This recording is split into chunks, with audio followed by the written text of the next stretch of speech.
going on a picnic or if we have guests round, I love to whip up a batch of homemade sausage rolls.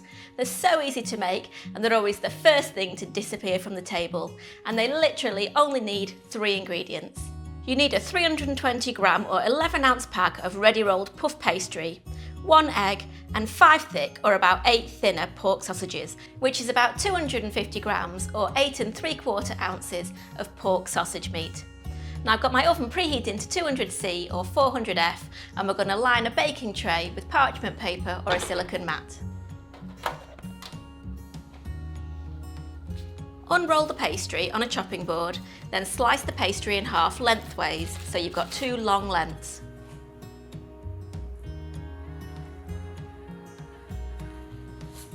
Then we want to remove the skins from the sausages. So just run a sharp knife over the back of the sausage, enough to go through the skin, and then peel it away. Now you can use any pork sausages you like for this. You can even use flavoured ones if you want to change it up a little bit, but I'm just going for regular good old pork sausages. Once you've removed the skins, then line up the sausages along the middle of one of the lengths of pastry. You might need to stretch and squish the sausages slightly just to get right to the ends. Then repeat with the other length of pastry. Beat the egg in a cup. And then get a pastry brush and brush the top length of each of the 2 pastry slices with the egg wash. Roll the sausage rolls up from the bottom. That egg should help the pastry to seal.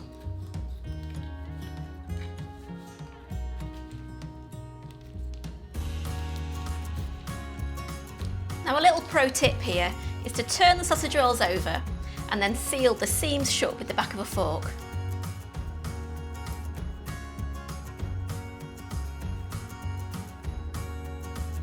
Turn them back over and then brush the tops with egg wash.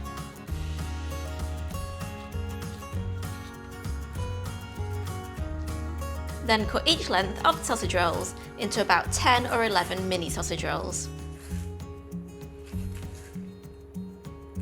Place the sausage rolls on the baking tray and prick the top of each sausage roll with the tip of a sharp knife.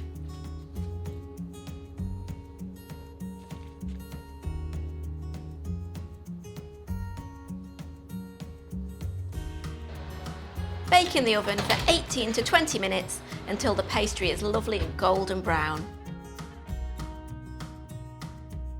Take out of the oven and allow to cool slightly.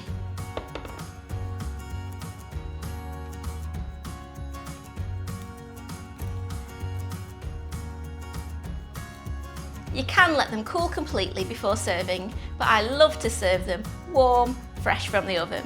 So easy and so good. If you've never heard of Coronation chicken, it's basically cooked chicken in a spicy curry mayo with mango chutney, sultanas and apricots for sweetness. Trust me, it really works. It was first invented in 1953 as part of the celebration for the coronation of Queen Elizabeth II, and the recipe was widely published so people could make it at home and for street parties. This is my take on that classic Coronation chicken, so let's get cooking. We're going to start by making the sauce. In a bowl, we're going to add 7 tablespoons or a little over 100 ml of mayonnaise, along with 3 tablespoons of Greek yogurt. Now for the spiciness, I'm adding in 1.5 teaspoons of Madras curry powder. If that's a little bit too spicy for you, you can just replace it with mild curry powder instead. Add in the curry powder along with 1/8 teaspoon each of cinnamon, salt and white pepper. One of the signature things about Coronation chicken is the sweetness that comes from the sultanas, the apricots and the mango chutney. Add in 3 tablespoons of mango chutney, 2 tablespoons of sultanas and 3 dried apricots that have been finely chopped. Mix that all together until combined.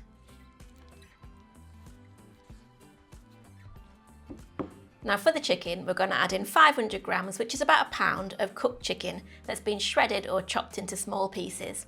You can use leftover chicken from your roast dinner, you can use rotisserie chicken, or you can even poach some in some stock or water. So let's add that to the sauce.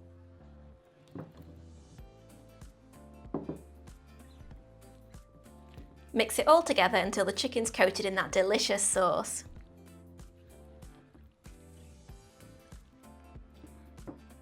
And then we're going to finish it off by sprinkling on some flaked almonds.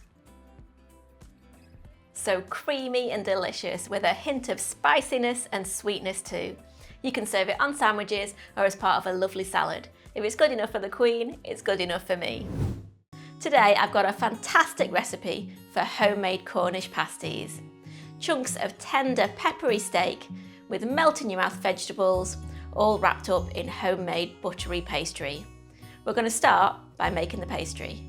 Place 450 grams or 3 2/3 cup of plain all-purpose flour, 2 teaspoons of baking powder and a teaspoon of salt into a food processor and give it a quick mix. Add in 125 grams or half a cup plus a teaspoon of cold unsalted butter chopped into chunks, and then whiz it up until you get the texture of breadcrumbs. Add in 2 egg yolks and mix again.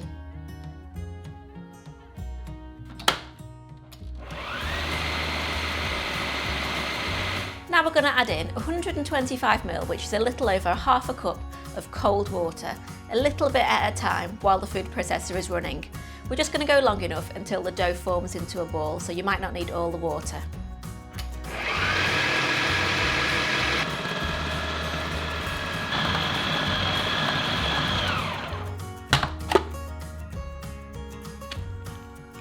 Now we wrap the pastry in cling film or wax paper and place in the fridge for about an hour. It's quite a simple pastry to make, but if you don't have the time, you can always use shop-bought short crust pastry.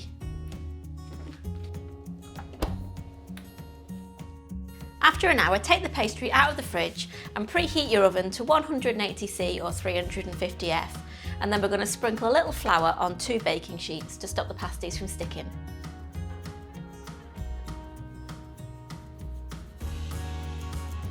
Roll the pastry out on a lightly floured surface until it's about 3 mm thick.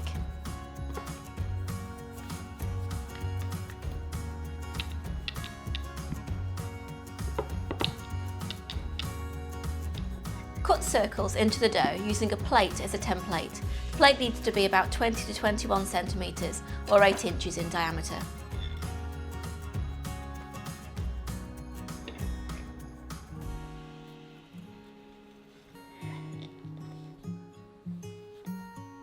You should be able to get about 6 pasties out of this dough. You probably need to re-roll a couple of times.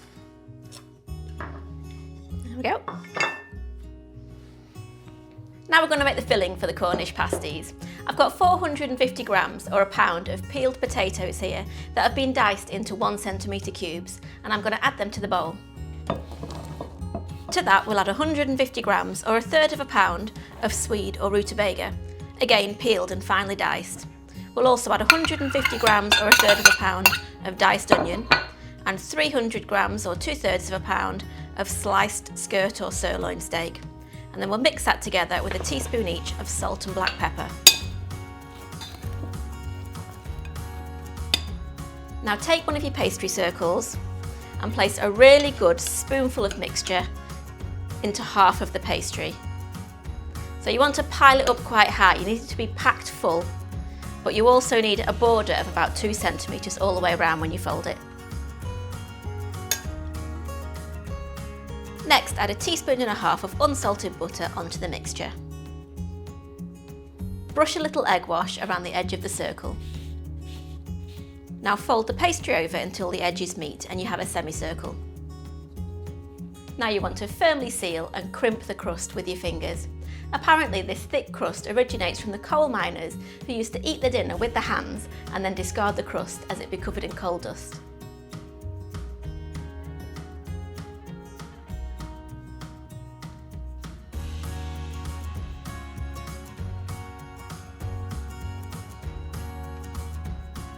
Place your pasty onto a baking tray and make 2 little holes in the top using a sharp knife to let out the steam. Repeat these steps to make the remaining pasties.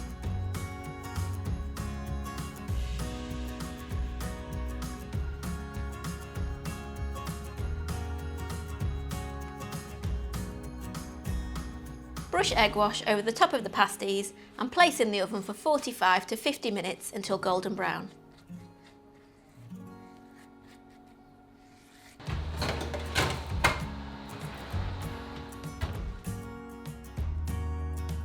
Take out of the oven and leave to cool for 10 minutes before eating, or you can eat them cold.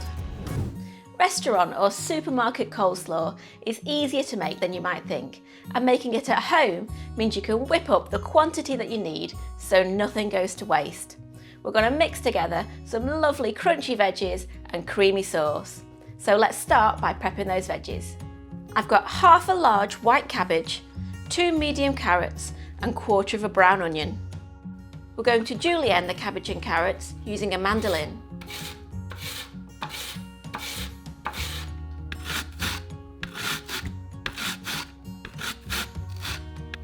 Add the julienned cabbage to a large bowl.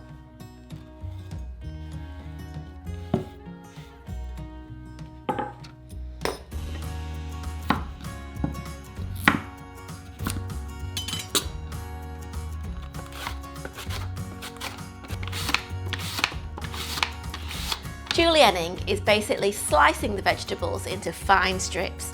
If you don't have a mandolin, you can simply use a sharp knife. It'll just take a bit longer. Add the carrots to the bowl along with the cabbage. Now grate the onion and add that to the bowl.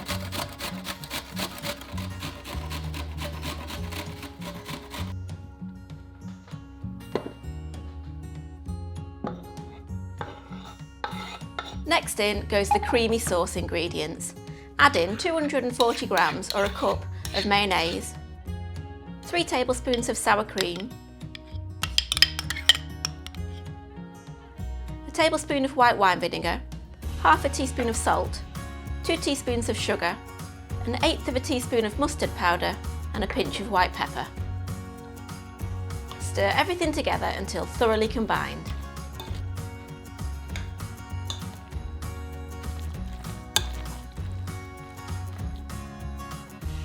Now spoon that lovely creamy coleslaw into a serving dish.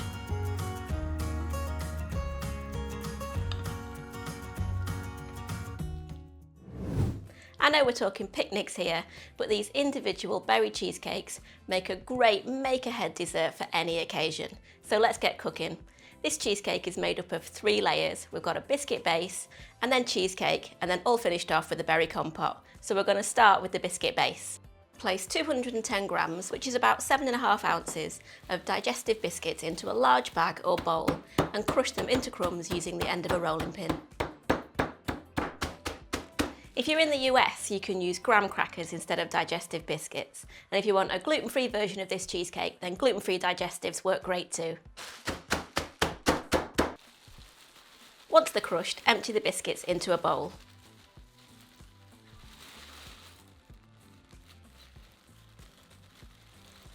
Pour over 4 tablespoons of melted unsalted butter.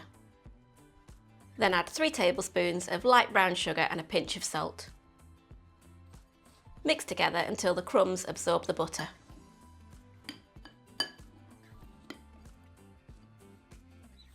Now we're going to move this to one side and start on the compote. You can go super simple on this and use shop-bought compote or even fruit pie filling if you prefer, but I really like to make my own as it's really easy to do. It tastes amazing and you can change it for different berries if you like. In a small saucepan, add 225 grams, which is about 1.5 cups of fresh blackberries, plus 175 grams, which is about a cup of fresh blueberries. Squeeze over the juice of half a lemon and add 2 tablespoons of cold water. Now add 100 grams, which is about half a cup of castor or fine granulated sugar. Heat gently in the pan until the berries start to break down, which will take about 5 minutes. Just give it a stir a couple of times whilst it's simmering. After about 5 minutes, we're going to stir in a cornflour slurry, which is made up of 1 tablespoon of corn flour or cornstarch, mixed with 2 tablespoons of cold water, and that'll thicken the compote. Stir continuously for another 30 seconds until the berry mixture is thickened, then take off the heat and allow to cool. Now we're going to make the cheesecake part, which is a really easy no-bake cheesecake. So we're going to start by adding 180 ml, which is about 3/4 of a cup of double or heavy cream to a large mixing bowl. Didn't mean to clang there. Whisk the cream with an electric whisk until thick.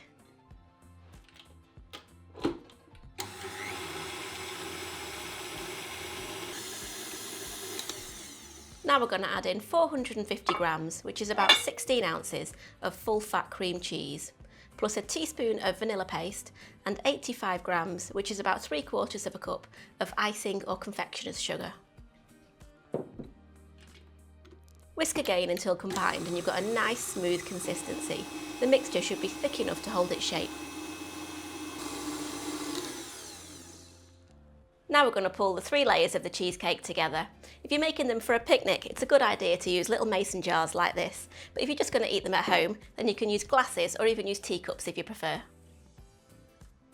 Divide the base mixture between 6 jars. Mine are 200 ml or 7 ounce mason jars. And press down with the back of a spoon to compact the base slightly. Spoon or pipe the cream cheese mixture on next.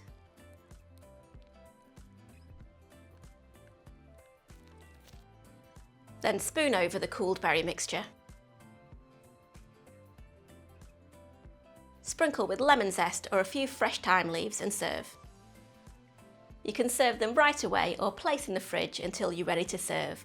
I've made 6 cheesecakes here, but this recipe is really easy to scale. It's such a delicious recipe, and trust me, you won't regret making your own compote. I'm going to be making vegetarian sausage rolls. Really quick and simple to make. Great for vegetarians, but the meat eaters will love them too. We're going to start with the filling. Add the breadcrumbs to the cheese, then add pepper, spring onions and paprika. Then pour in the cream and mix. You want it so the mixture is just starting to stick together, so that when you put it on the pastry you can squeeze it into a sausage shape. That's the filling done, so now we're going to move on to the pastry.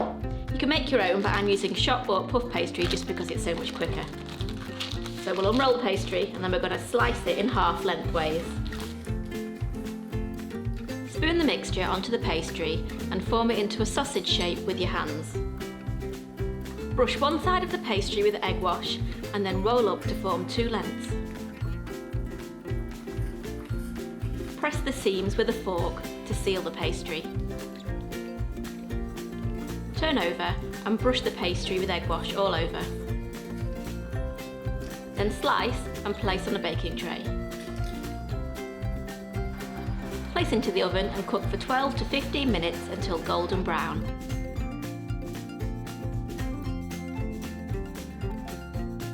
So they're my vegetarian sausage rolls. They're perfect for any party table. Hope you like the recipe. Please like and subscribe for more delicious home-cooked recipes.